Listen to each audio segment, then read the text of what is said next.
నేను ఎందుకు చెప్తూ ఉన్నానంటే, ఇప్పుడు చదివిన వ్యక్తి ఎవరి గురించి చదువుకున్నాము? ఎవరి గురించి చదువుకున్నామా? హరిమతయ యోసేపు. ప్రియులారా, ఇతను కూడా ఒక అధికారములో ఉన్నటువంటి వ్యక్తి. ఇతను కూడా ఒక అధికారం కలిగినటువంటి వ్యక్తి. అధికారులతో కలిసి మరి ఆ మీటింగులో ప్రసంగించగలిగినటువంటి వ్యక్తి ఇతను. ఎవరతను? హరిమతయ యోసేపు గారు. ప్రియులారా, గమనించండి, ఇతను యేసుక్రీస్తు ప్రభువు వారు ఈ భూమి మీద ఉన్నంత కాలము యేసుక్రీస్తు ప్రభువు దగ్గరికి రాలేదు. కానీ ఆయన చనిపోయిన తర్వాత ఇప్పుడు వచ్చి డైరెక్ట్గా ఎవరిని అడుగుతూ ఉన్నాడంటే, పిలాతు గారి దగ్గరికి వచ్చేసాడు. డైరెక్ట్గా ఇక తెగించేశాడు. నేను ఇంకా ఇంత భయంకరమైన సిచ్యువేషన్లో కూడా నేను బయటికి రాకుంటే నా జీవితం వ్యర్థమనుకున్నాడు, నేను బ్రతకడం వ్యర్థమనుకున్నాడు. అందుకే నేను చచ్చినా నా ప్రభు కొరకే చస్తాను, నేను బ్రతికినా నా ప్రభు కొరకే బ్రతుకుతానని తెగించుకొని అతను బయటకు వచ్చి అడుగుతూ ఉన్నాడు, అయ్యా రాజుగారు, పిలాతు గారు, ఇదిగో శిలవ వేశారు, మీరు శిలవ వేశారు కదా, ఆ యేసుక్రీస్తు ప్రభువు వారి యొక్క డెడ్ బాడీని, ఆయన యొక్క శవమును నాకు అప్పగించండి. ఆ శవమును తీసుకెళ్ళి, ఆ డెడ్ బాడీని తీసుకెళ్ళి నేను చక్కగా దాన్ని నా కొరకు సిద్ధపరచుకున్నటువంటి రాతి సమాధిలో. ఎవరి కొరకు సిద్ధపరచుకున్నాడు ఆ సమాధి? ఏమన్నారండి? తన కొరకు సిద్ధపరచుకున్నాడు. ఆనాటి కాలంలో వాళ్ళు బ్రతికి ఉండగానే ముందుగా సమాధిని తనకు అనుకూలమైనటువంటి పద్ధతిలో సిద్ధపరచుకునేవారు. అప్పుడు యోసేపు గారు వచ్చి, నా కొరకు సిద్ధపరచుకున్నటువంటి సమాధిలో క్రీస్తు వారిని పెట్టుకుంటాను, నాకు ఆయన బాడీని పీల్చండి అని అడిగితే, ప్రియులారా గమనించండి, పిలాతు ఒక్కసారిగా షాక్ తిన్నాడు. ఎందుకు షాక్ తిన్నాడంటే, యేసుక్రీస్తు వారిని శిలవ వేసి ఒక్క దినమైన కాలేదు అప్పుడే చనిపోయాడా అని ఆయన షాక్ తిన్నాడు. షాక్ తిని, ప్రియులారా గమనించండి, ఒక వ్యక్తిని, శతాధిపతిని పిలిపించాడు. ఆ శతాధిపతిని పిలిపించినాక అతనితో అడుగుతూ ఉన్నాడు, ఏమయ్యా, నువ్వు మొదటి నుంచి కూడా యేసుక్రీస్తు ప్రభువును ఈ సభకు తీసుకొచ్చినది మొదలుకొని, ఆయనను ఇదిగో మరి సెలవు వేసినది మొదలుకొని, ఆయన మరి నువ్వు వెంబడిస్తూ ఉన్నావు కదా, ఆయన ప్రతి కార్యక్రమంలో నువ్వు ప్రాముఖ్యమైన పాత్ర పోషిస్తూ ఉన్నావు కదా, మరి యోసేపు వచ్చి యేసుక్రీస్తు ప్రభువారు చనిపోయారని చెప్తున్నాడు, ఇది నిజమా అని తనను అడుగుతూ ఉన్నాడు. ప్రియులారా గమనించండి, ఆ విషయం అడిగితే ఆ శతాధిపతి వచ్చి, రాజుగారు, పిలాతు గారు, ఆయన నిజముగానే చనిపోయాడు. ప్రియులారా గమనించండి, అసలు పిలాతు ఎందుకు అంతగా షాక్ తిన్నాడంటే, కొంచెం సౌండ్ పెట్టండి అన్న. పిలాతు ఎందుకు అంతగా షాక్ తిన్నాడంటే, ప్రియులారా గమనించండి, అక్కడ దుర్మార్గంగా ప్రవర్తించే వ్యక్తులను, అనగా ప్రియులారా గమనించండి, భయంకరమైనటువంటి పాపంలో పూడుకున్న వ్యక్తులను ఆ యొక్క శిలువ మరణానికి అప్పగించేవారు.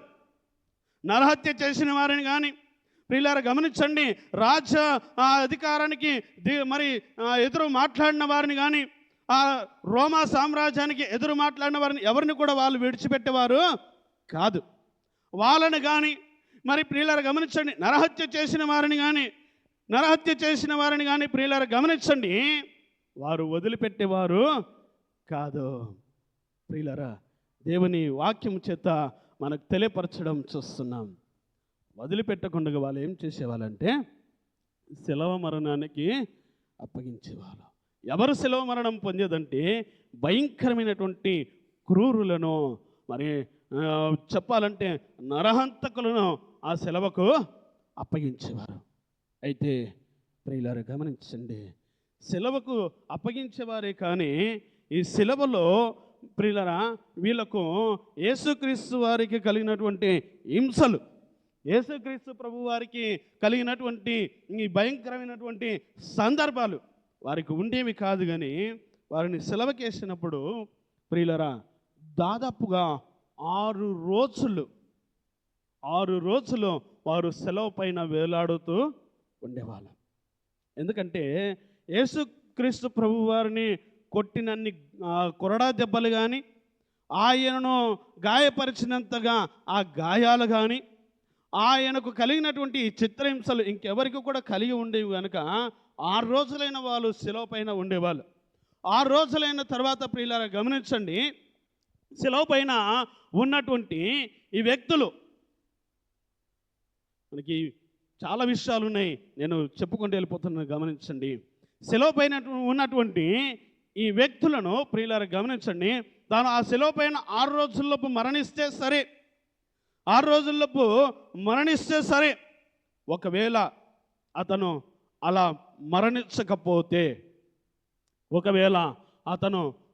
మరణించకపోతే, ప్రియులారా దేవుని వాక్యం చేత మనకు తెలియపరచడం చూస్తున్నాం. అతన్ని కిందకి దింపి కాళ్ళు విరగొట్టి చంపేవారు. ఇంకొందరు సిలువలో వేలాడుతూ ఉండగానే, మీకు ఇవి కావాలంటే లూకాసు వార్తల్లో, మత్తయి వార్తల్లో ఇవన్నీ కనబడతాయి. నేను రిఫరెన్స్లు చెప్తా తర్వాత, లాస్ట్కు సమయం లేదు కనుక నేను ముందుకు వెళ్ళిపోతున్నాను. ప్రియులారా గమనించండి, ఈ వ్యక్తి సిలువ వేయబడినటువంటి వ్యక్తి ఎవరైతే ఉన్నాడో అతను సిలువలో వేలాడుతూ ఉండగానే కొన్ని గద్దలు వచ్చి, ఏమండి వినపెడుతుందా? కొన్ని గద్దలు వచ్చి అతని కళ్ళను పీక్కు తినేవి. కొన్ని గద్దలు వచ్చి ఆ కళ్ళల్లో నుంచి వస్తూ ఉన్న, కళ్ళు పీకేసిన తర్వాత ఏమొస్తుంది? ఇంకా ఏమొస్తుంది? రక్తం వస్తుంది. అతను బ్రతికి ఉండగానే ఆ రక్తాన్ని జుర్రుకు తాగేవి. అంటే మన మామూలుగా ప్రియులరా మజ్జిగనో లేదా మనకి ఇష్టమైనటువంటి పదార్థం ఏదైనా తాగుతూ ఉన్నప్పుడు ఎంత ఇష్టంగా తాగుతామో అంత ఇష్టంగా బ్రతికి ఉన్న మనిషి కళ్ళని పీకి ఆ కళ్ళల్లో నుంచి వస్తున్నటువంటి రక్తాన్ని అవి తాగేవి. ఇంత భయంకరమైన సంఘటన చూడండి ప్రియులరా, దేవుని వాక్యం చేత మనకు సెలవిస్తూ ఉంది. ఇంత భయంకరమైన శిక్ష అనుభవించాడు, ఇంత భయంకరమైనటువంటి శిక్ష అనుభవించాడు కనుక ఈయన ఎన్ని గంటల్లో చనిపోయారు? ఏమన్నారా? 6 గంటల్లో చనిపోయాడు. 6 రోజుల్లో చనిపోవలసినటువంటి వ్యక్తి 6 గంటల్లో చనిపోయాడనే విషయం తెలిసేటప్పటికీ పిలాతు ఒక్కసారిగా తను ఆశ్చర్యపడ్డాడు. 6 రోజులైనా సిలువకేసిన వాళ్ళు చనిపోరే, ఈయన ఎందుకు 6 గంటల్లో చనిపోయాడు అంటే, ఈయనకు గద్దల చేత హింస కలగల, గద్దల్లాంటి మనుషుల చేత తినకి హింస కలిగింది. ఎవరి చేత హింస కలిగింది ఈయనకు? ఏమన్నారేంట్రా? ఎవరి చేత? గద్దల్లాంటి మనుషుల చేత. మనిషి బ్రతికి ఉండంగానే పీక్కు తినే మనుషులు కొందరు ఉంటారు, వారి మాటల చేత పీక్కు తినే మనుషులు కొందరు ఉంటారు. ప్రియులారా గమనించండి, వారి మాటల చేత మనసుని చంపివేసే వ్యక్తులు కొందరు ఉంటారు. అలాంటి వ్యక్తులే ఈ శాస్త్రులు, పరిసయ్యులు, రోమీయులు. ప్రియులారా గమనించండి, వీరి మాటల చేత, వీరి ప్రవర్తన చేత, వీరు ఆ కొరడాలకు అప్పగించడం చేత ఆయన బ్రతికి ఉండగానే సగం నలిగిపోయాడు. సిలువకేసిన కొద్ది గంటల్లోనే ఆయన సిలువ పైన మరణించాడు.